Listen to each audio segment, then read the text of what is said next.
where you stream to watch that, watch this, and I'll dive down through this hairy flesh and ever-running blood. Hi, my name's CJ Johnson, and welcome to the first episode of Watch This on Skippy TV. Here, me and Jim Flanagan are going to tell you what to watch and what not to watch. We're going to look at feature films, we're going to look at television, and we're going to look at digital media. Now, of course, we will discuss Rogue One and other big things, but we're also hoping to introduce you to stuff around the edges that you might not be aware of, and we're going to tell you what to watch. This is Jim Flanagan. CJ, how you doing? Extremely well. Jim and I have been on my radio show and podcast Movie Land on the ABC together over the last 2 years, and we're very happy to be now entering your home or your computer screen as a visual medium. And we've got some visual representations here of the first thing we're going to discuss, which is a new Australian web series It certainly called is. Bruce.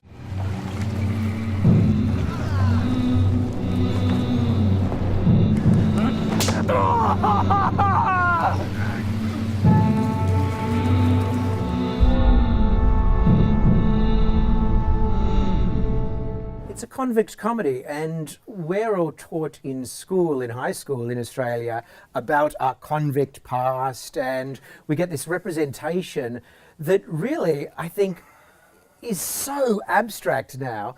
And this show, actually, it's a 10-minute web series. Each episode is around 10 minutes. And it really shows us the convict life in a really brutal fashion. I mean, a lot of the humor comes from the brutality of the times. Yeah, and it's a really interesting setup because they don't, as I said, they don't shy away from any of the detail of that, and it's quite graphic and brutal. And there's a lot of illicit sex and murder. Sex is really well done. Absolutely, and hangings, and they even deal with engagement with the indigenous inhabitants in the region in a really complicated, interesting way. I think. But underpinning all of that is clearly a largely improvised approach to the dialogue, which they've clearly, I assume, have put together a lot on location, and it's this wacky buddy comedy set between Richard Davies and Angus Sampson, who people probably know from Fargo, largely reprising his role from Fargo. It must be said, if there are Academy Awards from grunting, he's going to be right up there, and I do like him. He has a finite range, but he's got a specific thing going on. He does, but he's good, and he's kind of the dramatic anchor around Richard Davies and the other sidekick, and it's really a series about the three of them and the relationship between the three. I think because it's clearly improvised, the dialogue doesn't always work, and I did struggle in particular with the first 2 or 3 episodes. It really takes a while to find its rhythm, and as I said, they're very short. And I did struggle with it until about episode 4, and then I really found myself enjoying it a lot more. The dialogue isn't great often, as are some of the minor roles, but I think there's an unwritten rule in comedy that even if the writing and the directing isn't as good as it should be, if you have that chemistry and that charisma between your leads, you can kind of get away with it. And I think the premise is so bold, and the chemistry is really good between the three of them that it works. Yeah, it was created by Warwick Holt, Matt Blackwell, and Tony Rogers. Tony Rogers is the director. Warwick and Matt are the writers. And they spent a lot of time developing this. I think they've spent like 8 years developing it, and they were developing it for television. Right. Yeah. And then finally, when it just wasn't getting off the ground for television, they did it themselves. Well, they noticed that there was some funding going on from Film Victoria and Screen Australia for a web series. So they refashioned it for that. And so it's come out as a web series, and it's an interesting platform for this.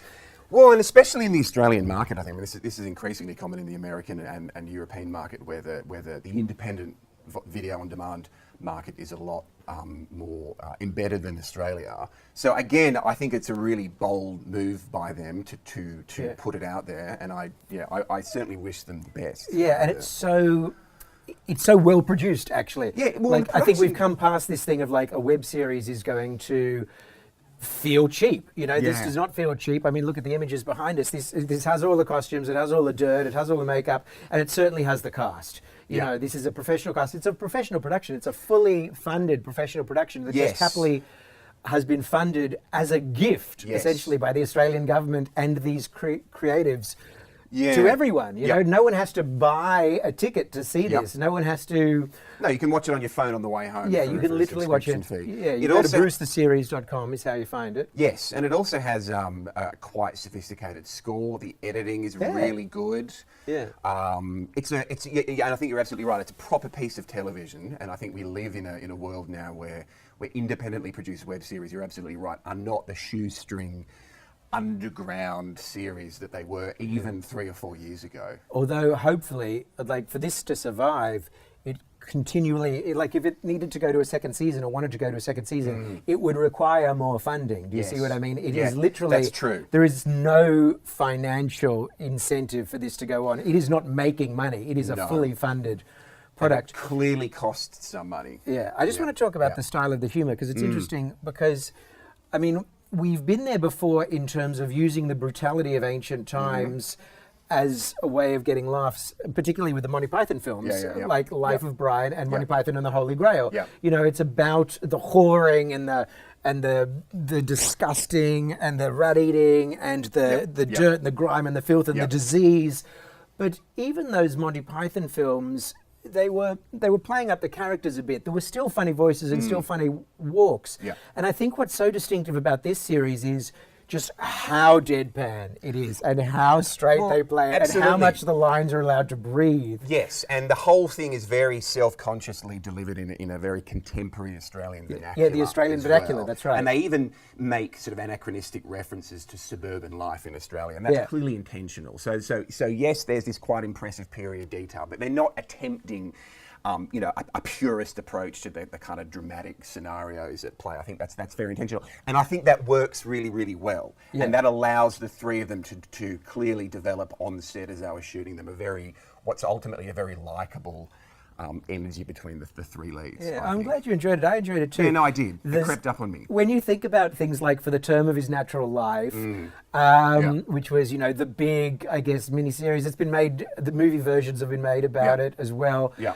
Or when you think about the kind of depictions of convict life and, colonial life in Australia that we used to see as sort of mini documentaries in high school or in museums, and they look so clean, they don't look, this looks better, this looks grubbier and realer than those things that were ostensibly meant to be real. Absolutely, and it's also very refreshing because, again, they're very self-serious usually, the way that we are fed culturally and historically this period in our history for the right reasons. It's a horrific, brutal period of our history, and they somehow elicit this really consistently funny, comedic, character-driven banter out of this horrific scenario. And I think the way that they deal with early engagement with the Indigenous population is particularly clever, and we could talk about that for hours and we won't, but and really funny as well. Yeah.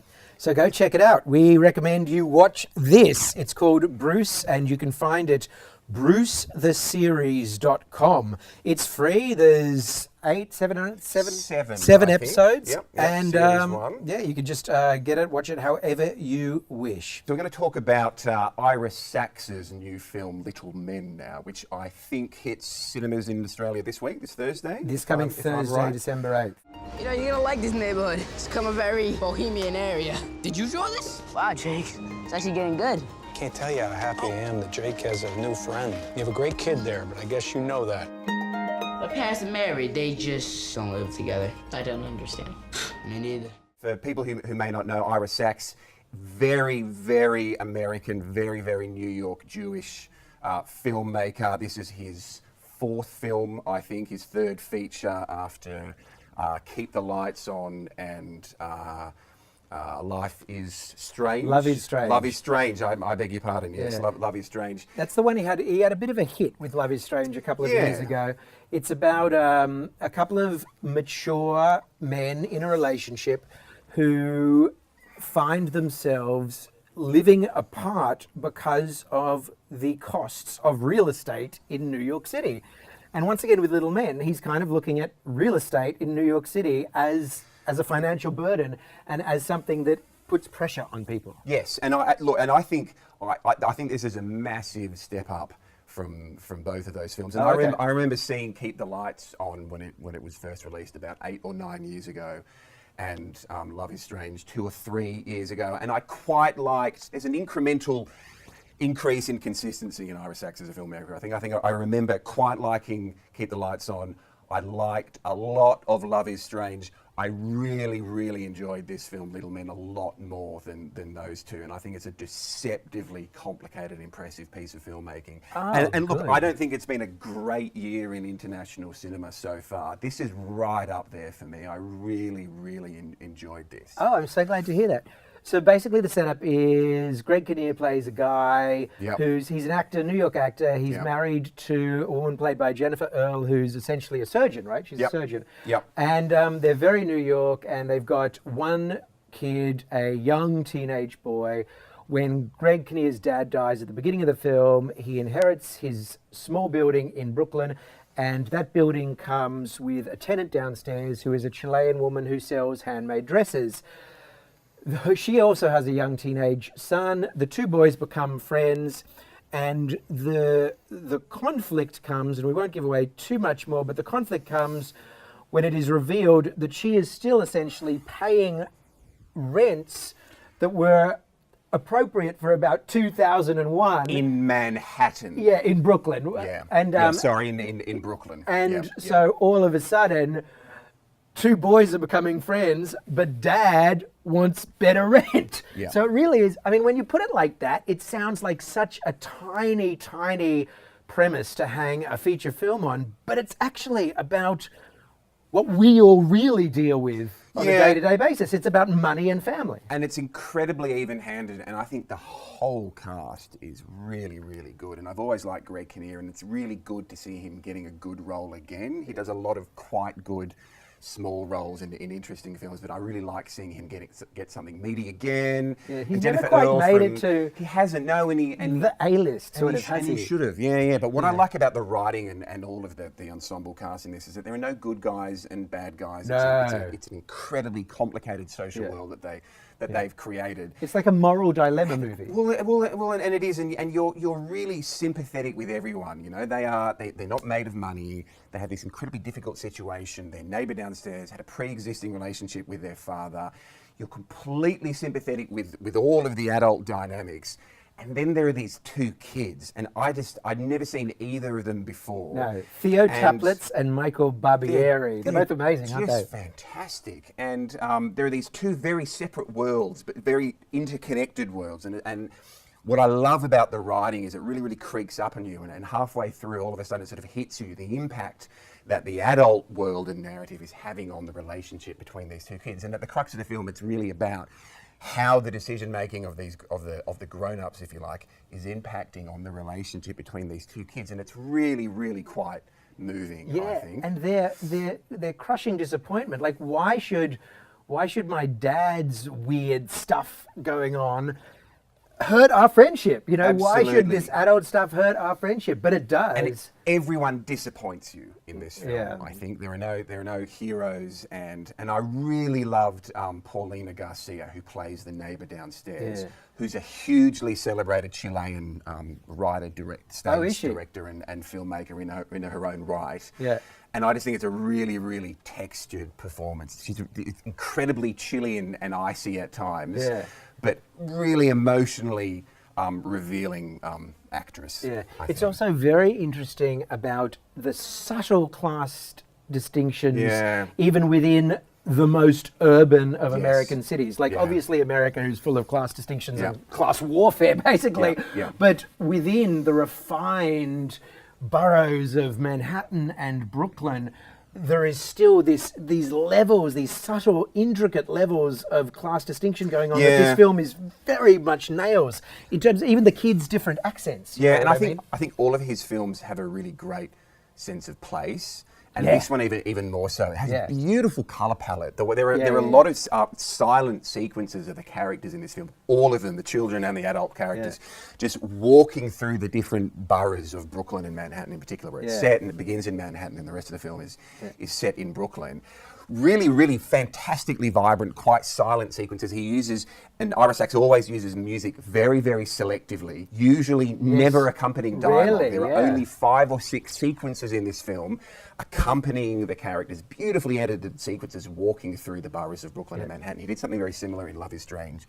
$2 as million well. budget. Yeah, extraordinary. And some real so none actors. of these guys, you know, Jennifer Earl, Alfred Molina pops Alfred up, Molina, you know, who's- he's in it for a couple of scenes, yep, and yep. Kinnear, none of them would have worked for much more than scale. Well, and I guess. really like this very small role of Alfred Molina in this. Yeah, He's he's terrific. one of the leads in Love is Strange. Yeah.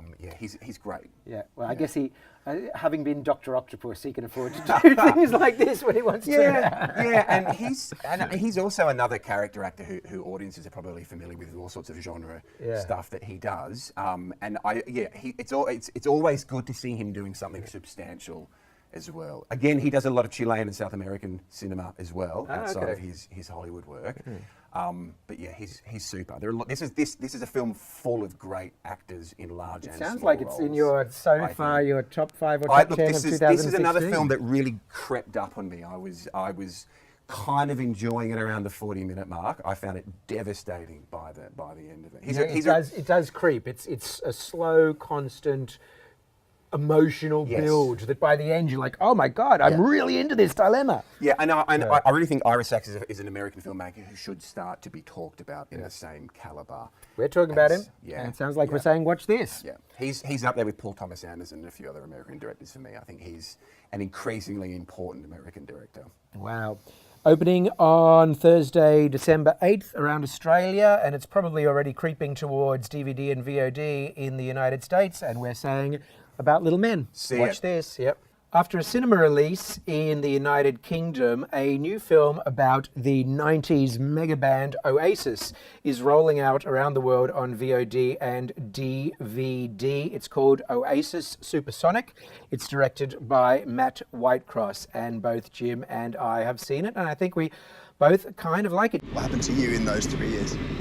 So it's a big question. It is a big question, and it deserves a big answer. We're just lads from a council estate. 2 brothers. No, it's the funny farm. Head cases. Nobody had heard of us, but we had spirit. Jim, were you a big Oasis fan? No, look, I most definitely was not a big Oasis fan, but I don't think that inhibits your enjoyment of this documentary at all, actually. In fact, I possibly enjoyed it more not being an Oasis fan. I was largely comprehensively indifferent to their music, but I think this is a really interesting piece of documentary filmmaking. It's interesting. I loved all of their songs. I was the right age to really enjoy them. You know, I mean, they're all anthems, right? And that's, you can't help but love the anthems. They're possibly all anthems up until Be Here Now, the horrendous third album. In my partisan opinion anyway, and I think it's downhill from there. But you know, certainly the first 2 records are absolutely anthemic, and even I, as a non-fan, can recognise that, you know, that they could absolutely write a near perfect pop rock song on those first 2 records. And when people think of Oasis, I think they really think of those 2 first albums. You know, the rest is for the purists. But I never felt like I was allowed to be a total Oasis head, because I felt that they had, you know, their worldwide audience of people who just couldn't help but respond to their anthemic good times music. But then there were the specific British audience who loved them because they could relate to them in a way that has to do with class and has to do with, you know, a very particular piece of English society. Yeah, and this film captures that. It does, and I think that's whenever you're talking about Oasis in this film, I think the British class system and exactly what you just mentioned is very important, because the Brit pop wars or movement, or however you want to call it, is all about that. It was all about it was all about these fault lines where you had on the one hand Blur, who were the sort of perceived Ponzi University educated arty English art rock band, and Oasis, who were from a housing estate in Burnage, which was in a very rough part of Manchester, much more hyper-masculine, working class, northern English, very much looking further back at a sort of kind of classical inward-looking approach to British rock and pop. And that was really the fault line underpinning the hatred and all of the tension and press that Oasis and Blur got together. The film uses basically interviews with both brothers conducted separately because the brothers are not speaking at the moment. They're in one of their breakup phases. And then we never see them on camera. They chose not to appear on camera. So they're audio interviews overlaid with just endless, fantastic archival footage. And when there wasn't archival footage, they've created animated sequences, or they've done very clever bridging concepts. Well, and I think they work brilliantly as well. And again, even if you're not a huge fan of either the Gallaghers or the Oasis phenomenon or their back catalogue, what this film captures really, really well is the cultural phenomenon that was Oasis. And I think Matt Whitecross makes a very, very clever decision to really bookend and really cut and end the film at the Nebworth concert, at the height of their powers. Yeah, 250,000 audience Apparently members. 20% of the British population applied for tickets. This was a cultural... It is inconceivable in the music industry of an artist having that kind of impact, I think, arguably. And that was like, what, 1 year after they were signed or something? Well, that was a few years. That was after... Right, okay. That was after just two before albums. Be Here Now the Third. That was absolutely the height of their powers before it all turned to... It all went downhill. And I think he similar to Ron Howard's Beatles documentary 8 Days a Week, I think it's a very clever decision to really focus it on that period, and it really allows him to hone in on the cultural phenomenon of a band that was signed after one gig with a catalogue of tracks you could fit on one hand, and within months were a national treasure and cultural phenomenon. And it's extraordinary. It's the perfect title too, because obviously Supersonic is the name of one of their songs, but to call it Oasis Supersonic makes perfect sense because the film is also very much about just the extreme rapidity of their rise. Absolutely. The meteoric rise they had. I don't think any other band in history really, not even the Beatles. Well, possibly the Beatles when they hit the US and started touring, but that's really the only companion piece that I can think of. Because their first 9 months, it was just incredible. Oh, absolutely. And but you're talking about the cartoons and what he does, and he's edited the footage with them very, very cleverly, I think, to really capture the manicness of their personalities during that period of their development.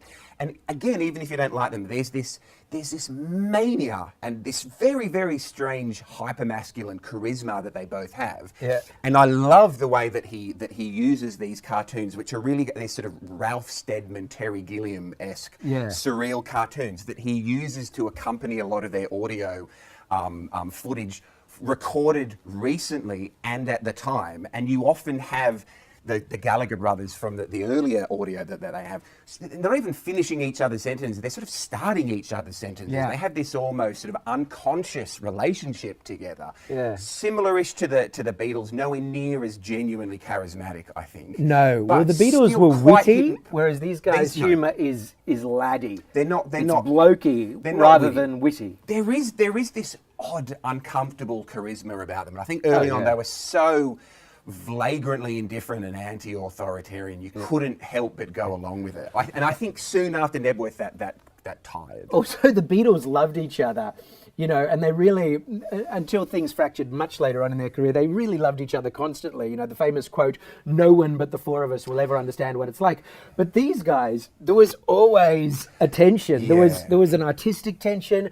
There was a sexual tension, not with each other, obviously, but I mean in terms of who could get the most girls. There was jealousy about who looked better. There was always a thing. They could be quite genuinely cruel, to both to each other and to the other band members as well. Oh, yeah, totally. And look, honestly, I like none of the other band members were ever assured of their place from day to day. They were really brutal and ruthless in removing some of them. Yeah. And look, I tired of their antics as a member of the public. Right. Soon after the period that is depicted in this film. And if I'm honest, I tired of the last 40 minutes of them in this film as well. I really enjoyed it up until about the final reel, and then I'd largely had enough. I liked Ron Howard's film, The Beatles 8 Days a Week, The Touring Years, but I preferred this as a film. Really? As a film, yeah. Because The Beatles 8 Days a Week, The Touring Years, ultimately, I love watching the Beatles at any given moment in time. I can always watch a Beatle on screen being funny or singing. Yes. And that's what that film was. But this told me more. This had a greater subtext to me. And that's a good point. And when you talk about and compare the charisma of these two to the Beatles, there's almost this desperation to prove themselves constantly, and especially in the footage earlier of their career, the two Gallagher brothers. And I think the thing that I liked and learnt the most about this film is the way that it suggests this quite alternative explanation for their behaviour. And I knew nothing about this, of their seriously abusive childhood and the role that their abusive father potentially had in Noel sort of seeking refuge from the world on his guitar in his bedroom and protecting his brother. And Behind every great artist is a world full of pain. Absolutely. And the way that also instilled with them this intense protection of each other and this utter distaste for all forms of authority after that. And it does, even at the height of their sort of comical, hyper-masculine bravado, when they're sort of thumping their chest and declaring that they're the best band in the world and everyone else is rubbish, there's this alternative explanation that's always sort of tugging at the seams in this film that's quite sad and quite interesting, I think. And I knew nothing of that before this film. Yep. Matt Whitecross's film Oasis Supersonic is available now on DVD and VOD worldwide. You've been watching Watch This with Jim Flanagan and CJ Johnson on Skippy TV. Take care. Where you scream to watch that, watch this.